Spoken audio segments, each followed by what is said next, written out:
Alright guys, a quick video. I'm just on break right now. It's almost tax season, guys. If you're one of those people that planning a vacation around March and April or May, and trying to figure out like where to get the fund, so this is what I've been doing for the last few years. So actually, ever since I started working, by the way, this video is about on how to increase your income tax return, so that way you have some money for your vacation or whatever you need it for. So this is how it starts. Ever since I started working, I always put claim 0 on my W-2 form. It doesn't matter if I'm single or married. I always put 0, and I always add extra amount of money on federal and state tax. So that way, at the end of the year, all those excess that I paid on taxes, I will get them back, and put some money on your 401k, because there are pre-tax money, so they are not taxed until like later on.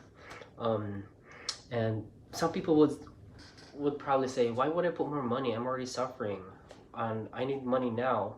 Well, here's my answer to that. You are already suffering, so why not suffer a little more, so that way later on you have some extra money that you could use for something.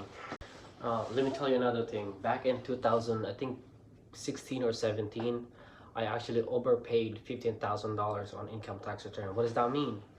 It means that I was able to get it back. So it feels really good. I used it for vacation. I went back home to the Philippines and enjoyed a little bit more. And some of those money I lent it to my relative in the Philippines, which they bought a jeepney.